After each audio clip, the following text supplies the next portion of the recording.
I was 75, and my husband, who had stopped touching me for nearly 4 years, suddenly began to cry. Not because I said anything, not because we fought or reconnected through words, but because I pressed my lips, softly, against the small of his back. No expectation, no goal, just a kiss, a quiet kiss. One that made us both remember something we thought we had lost.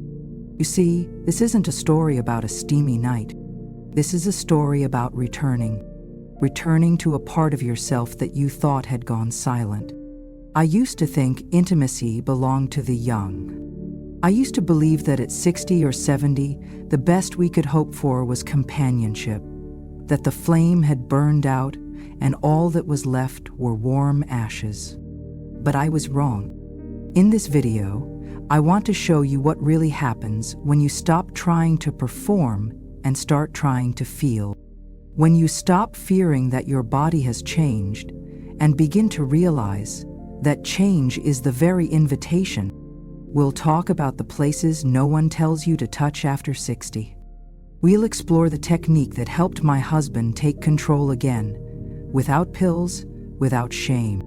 And I'll show you how one conversation, one curious question, reignited everything between us when I least expected it.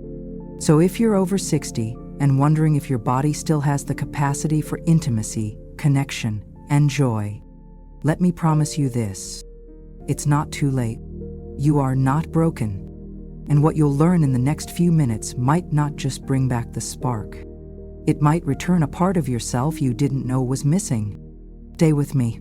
This could change everything. Most people think that intimacy disappears with age.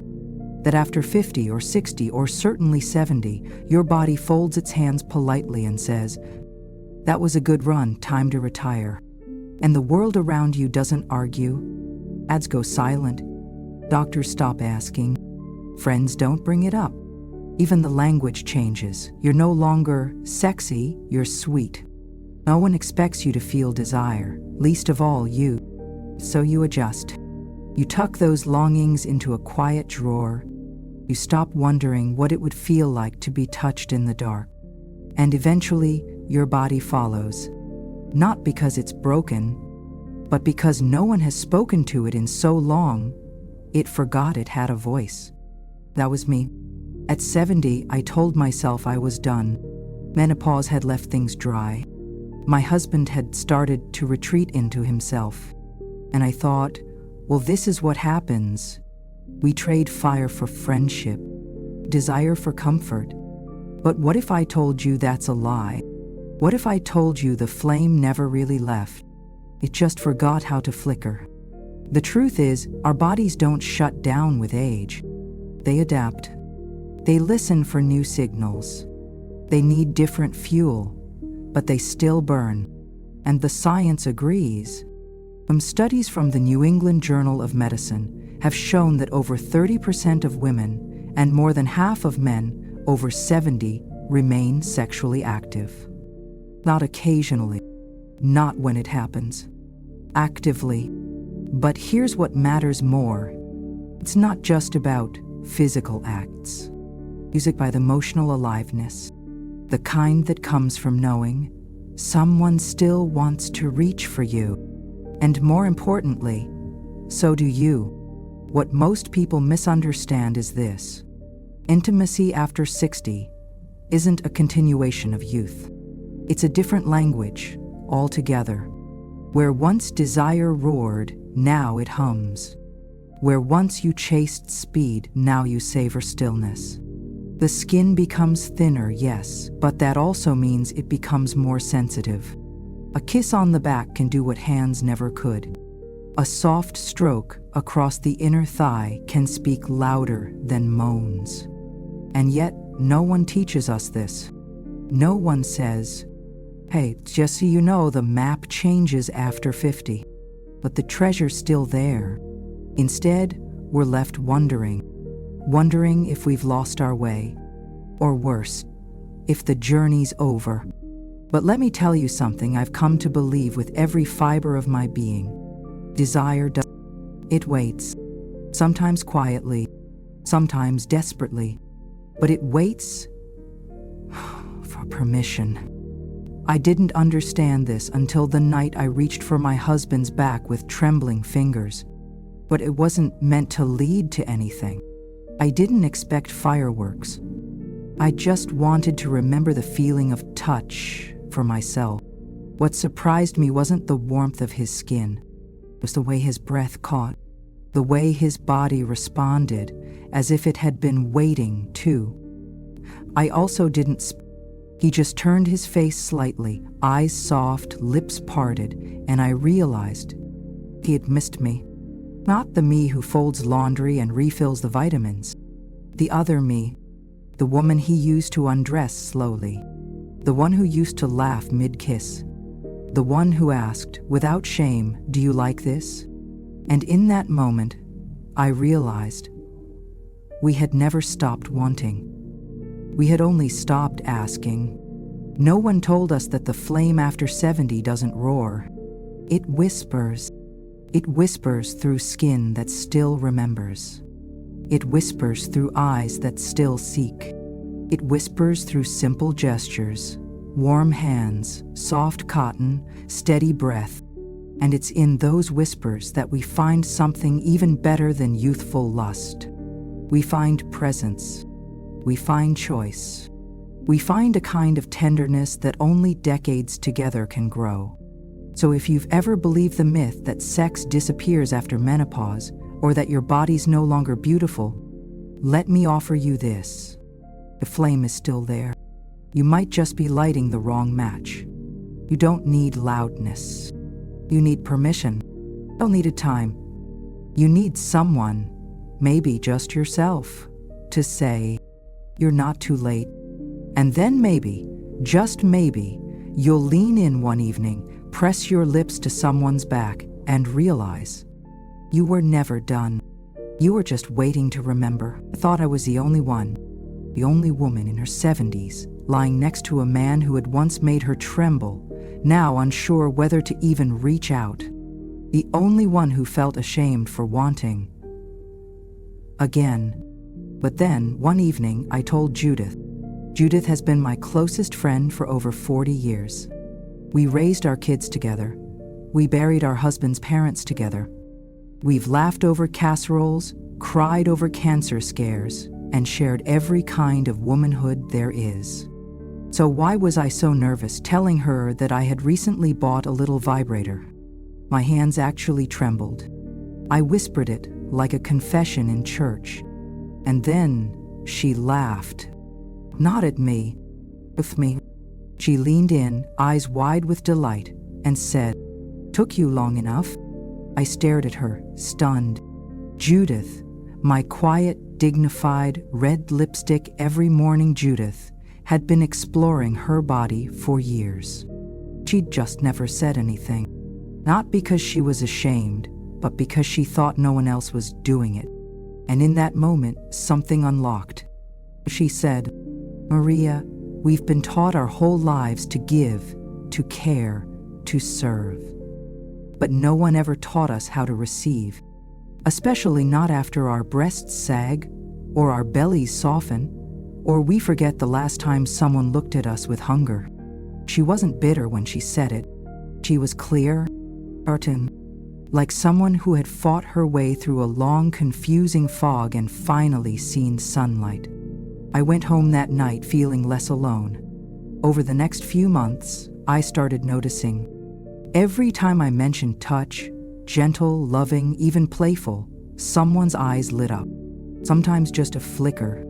Sometimes a full smile followed by a story they hadn't told in decades. A neighbor of mine, Grace, said she hadn't been intimate with her husband since her mastectomy. Not because he didn't want to, but because she didn't believe she was beautiful anymore. A man from church who lost his wife 5 years ago told me he hadn't dared touch himself since. He thought it would be disrespectful to her memory, even though every night he fell asleep aching to be held. These weren't strangers on the internet. These were people I knew, people I shared soup with, people I thought were doing just fine. But inside, they were wondering the same things I had been. Is it still okay to want this? Is it still possible to feel alive in my body, not just functional, but desired? And slowly it hit me. We're not broken. We're not rare. We've just been very, very quiet. Because the world stops asking us, how do you feel when someone kisses your shoulder? Do you still want to be touched on your lower back? What makes your chest flutter now? Instead, they ask about blood pressure, hip replacements, cholesterol levels. Useful, yes, but incomplete. Because we are not just aging bodies. We are feeling bodies. We are remembering bodies. We are hopeful bodies. And we deserve to be asked better questions. So here I am, asking them, when was the last time you felt someone's breath on your belly and didn't flinch? When was the last time you allowed yourself to lean into a kiss, not out of duty or nostalgia, but because you wanted it? When was the last time your body said yes, and you listened? I ask because I know how powerful it is to be asked. Sometimes, one question is all it takes to pull us out of hiding. And sometimes, one answer whispered back can say, I'm still here. Mr. Juan. I still feel. I still matter. You are not alone in this. You never were. You just needed someone to speak the words out loud first. But let's stop whispering. Most of the most surprising things about intimacy after 70 is not how much it fades, but how quietly it can return when approached with the right touch. I used to think my body had forgotten, that the years of caregiving, of stretching and shrinking and surviving, had washed away any trace of sensitivity. But it hadn't. It was still there, just listening for a different kind of invitation. The first time I realized this, I wasn't even trying to be seductive. I was sitting beside my husband on a slow, rainy afternoon. He had fallen asleep on his stomach, and something about the way his back rose and fell drew me in. I placed my palm lightly against his lower spine, just resting it there. No pressure, no goal. And I felt it. The tiniest shift. The way his breath stilled for a second, then resumed. The muscles beneath my hand twitched, ever so slightly. It was like pressing against a door I didn't know was unlocked. That moment stayed with me, because it taught me something no doctor had ever said, that at this age, desire doesn't knock loudly. It waits in quiet corners, where the skin is thin and the heart is still tender. What happens inside our bodies after 60 is often misunderstood. Yes, hormones change. Testosterone gently declines. Estrogen too. But that doesn't mean intimacy ends. In fact, it can begin again, deeper, slower, more deliberate. Let me show you how. Did you know that the skin on the lower back, the inner thigh, the sides of the rib cage becomes more sensitive with age, not less? Thinner skin means more nerve endings are exposed to gentle contact. A slow stroke across these areas can stir up sensations you haven't felt in decades. It's not about stimulation. It's about awakening. Imagine touching, not to provoke, but to listen. Let your fingers move like you're reading Braille across a new language. And when it comes to overcoming physical challenges, like dryness or premature climax, science has more to offer than shame or silence. Take, for example, a technique called stop and squeeze. It's simple, effective, and entirely natural. When a man feels himself approaching orgasm too quickly, he pauses, just for a moment. Then applies gentle pressure with his fingers to the tip of the penis for about 10 seconds. This resets the response, slows the rhythm, and gives him control over his own body without medications or embarrassment. The Journal of Sexual Medicine reports that men who practice this technique regularly experience significantly longer durations within just 3 months. And it's not just about lasting longer. It's about reclaiming confidence. About showing your partner that you're still present, still choosing, still attuned. There's also the often overlooked power of Kegel exercises for men. Yes, you heard that right. Kegels aren't just for women recovering from childbirth. They're for anyone who wants to strengthen the pelvic floor, the network of muscles that supports the bladder, the rectum, and yes, sexual performance. Imagine your pelvic floor like the foundation of a house. If it's weak, everything above it begins to wobble. But when it's strong, when those deep muscles are trained and resilient, it becomes easier to control arousal, support erections, and prevent leakage. I encouraged my husband to try it. Just a few squeezes a day, while brushing his teeth, sitting in the car, watching TV. Within weeks, something shifted. Not just physically, but emotionally. He stood taller. He smiled more. And one night, he whispered, "I don't feel ashamed anymore." That alone was worth everything. And yes, we tried something else too. Something I never thought I would say out loud at 75. We tried a toy. Yes, a small one. Something simple. A soft, handheld vibrator I ordered online after weeks of debating with myself. I wasn't sure how he'd react. I expected discomfort, maybe even rejection. But when I showed it to him, he chuckled warmly and said, "Well, if it brings you joy, let's try it together." That toy became not just a tool, but a symbol of curiosity, of play, of permission. 52% of women over 50 use vibrators, according to a 2019 Love Honey study, not because they're desperate, but because they're wise.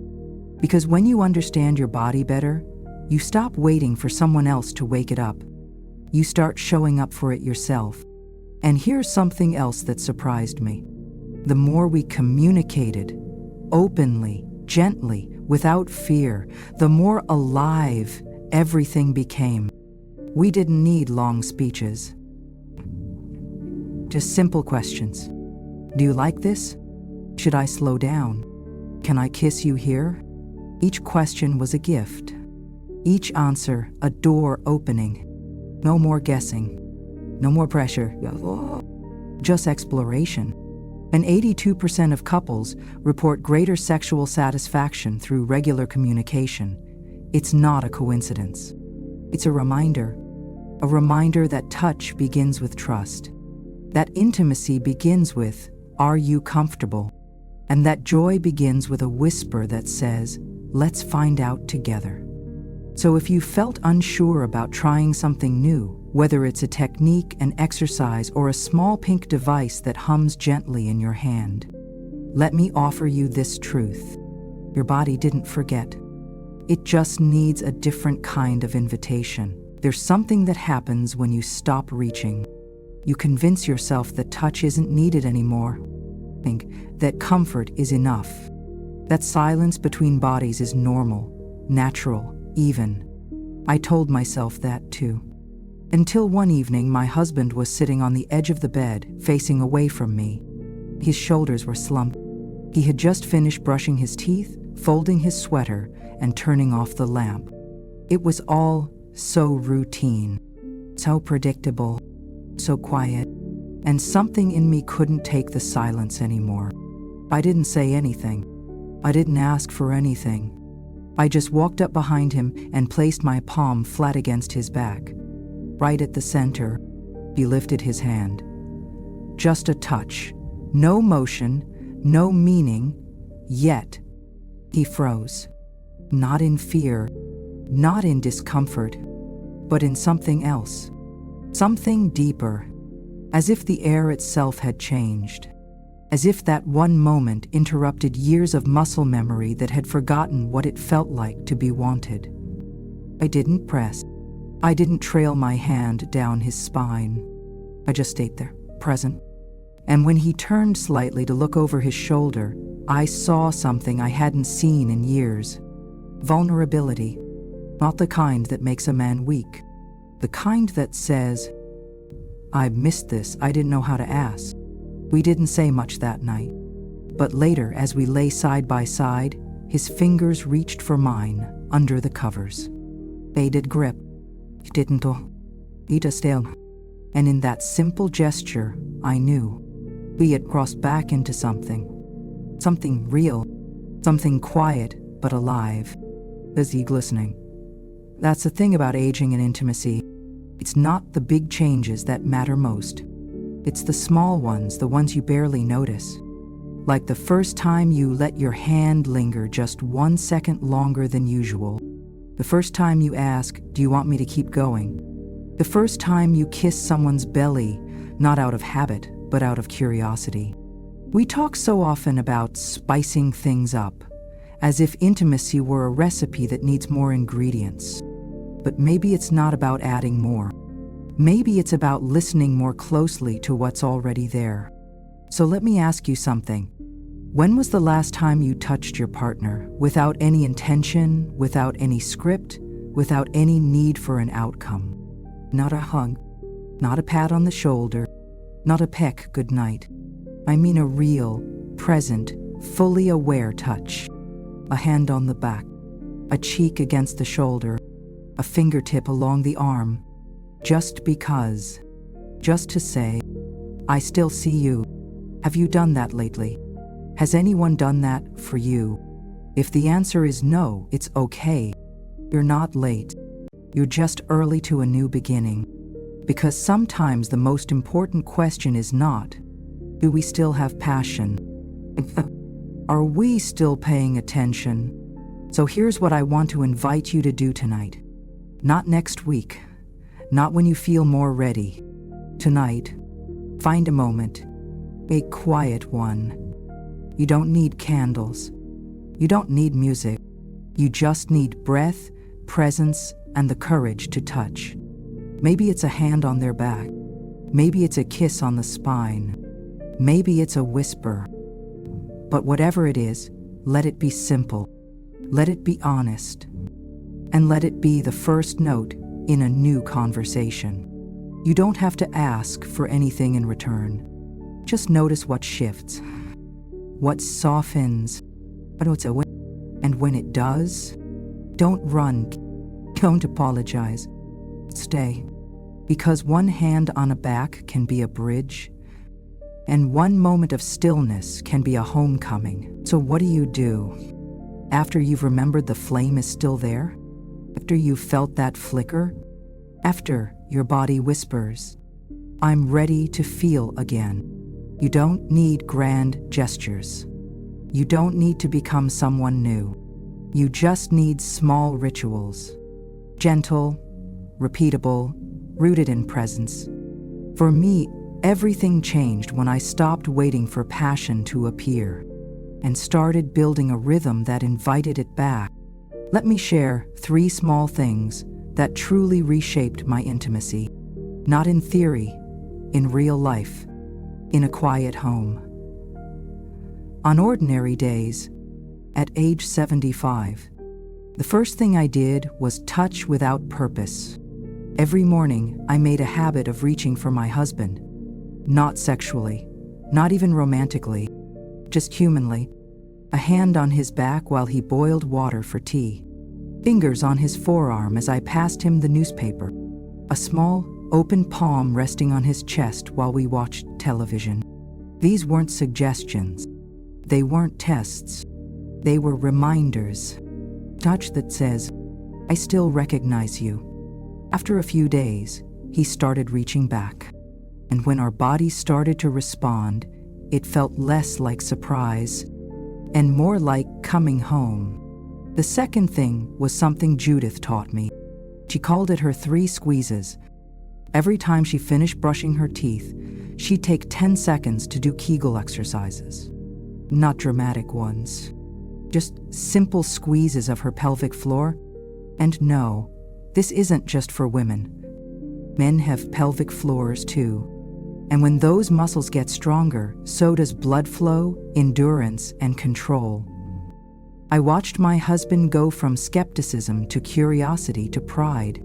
After a few weeks, he looked at me one night and said, "Everything feels steadier." It wasn't about erections. It was about agency. It was about feeling capable again after years of feeling helpless. I told him he could even do them while waiting in line at the pharmacy.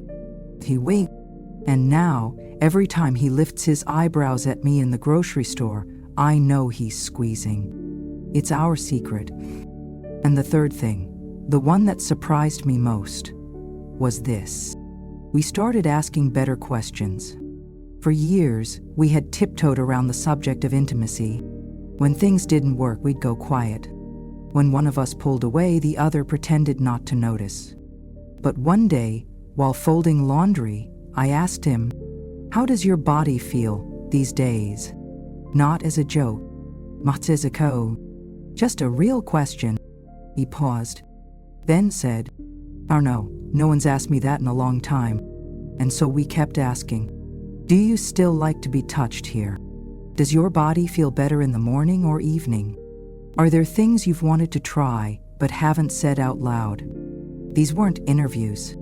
They were invitations. They were warm doorways to something we had stopped exploring. And the answers? They were honest, sometimes shy, sometimes funny. He told me he missed having his back scratched slowly before bed. I told him I still dream of someone kissing behind my knee. Those details, they matter, because they make us feel real, seen, touchable. Yes, and for those wondering, what if I live alone? Or, what if I don't have someone to touch, or ask, or be asked by? Let me offer this. These rituals begin with you. You can place your own hand over your heart in the morning just to say, "I'm still here." You can do 3 Kegel squeezes before your coffee and remind yourself that strength doesn't vanish. It just waits to be called on. You can ask your own body, "What would feel good today?" And then listen, not with guilt or shame, but with curiosity. Because this isn't about seduction. It's about connection. And the first connection always begins with yourself. When we treat our bodies as living, responsive companions instead of aging machines, everything softens. Judith once told me, "Desire lives in attention." And she was right. So tonight, after the dishes are done, after the world goes quiet, I invite you to begin one small ritual, a single touch, a 10-second squeeze, a gentle question whispered into the night, not because you're trying to get somewhere, blup blup, but because you want to return, and in time, in softness. Well, last night, my husband fell asleep before me. I turned to face him, watching the way his chest rose and fell, steady and soft. And I did something I hadn't done in years. I kissed him on the belly. Not quickly, not to start anything, just a kiss. Slow, quiet, present. And as my lips rested against his skin, I felt his body draw in the gentlest breath. Not because it surprised him, but because it reminded him that someone still sees him, still wants him, still finds him beautiful. Not despite the years, but because of them. And I realized in that moment what I'd been searching for wasn't passion. It was recognition. Recognition of the woman I still am, of the body that still longs, of the right to love and be loved, even now, especially now. So if you've come this far with me, I want you to know something very simple. You are not too old. You are not too broken. You are not behind. You are exactly where you need to be. And maybe, like me, you've been waiting not for more information, but for permission. Permission to be touched again, to feel again, to whisper, "I want," and know that it's not shameful, but sacred. So let me say it to you now, clearly and with love. You have permission to change your rhythm, to try something new, to feel awkward and delighted and curious and slow, to rediscover the parts of yourself that were never gone, just patiently sleeping. We are not finished. We are becoming. And it begins with moments like these, small, tender, unforgettable. Like the kiss I gave my husband on the belly, or the 3 squeezes he does now before breakfast, or the way he runs his fingertips across my shoulder blade before we fall asleep. None of it is flashy. None of it is urgent. But all of it is real. And sometimes that's the most beautiful kind of intimacy. So if this story has stirred something in you, something quiet but undeniable, I invite you to keep going, not just by watching, but by trying, by touching, by talking, by trusting that your body is still a place where love lives. And if something in you whispers, "But what if it's too late?" let me offer this. You are not too late. You were simply waiting to be touched again. And now that you are, what will you do with it? Tonight, after this video ends, will you place your hand on someone's back? Will you rest your fingers against your own skin and say, "I'm still here"? Will you ask your partner a question you've never dared to ask? Will you try something new, something soft, something playful, something just for the two of you? And you don't need fireworks. You don't need a plan. You just need a beginning. And if you're not sure where to start, maybe start with this. A kiss on the belly, in the dark, without expectation. Let it be your whisper into a new chapter. And if this story resonated with you, if it gave you a feeling you've missed or a truth you've needed to hear, leave a comment. Tell me the moment that touched you most. Or simply write, "I still believe." I'll be reading. And next week, I'll share something even more surprising. The night I finally tried that little vibrator I was too afraid to open. And how, when I turned it on, it wasn't me who blushed first. It was him.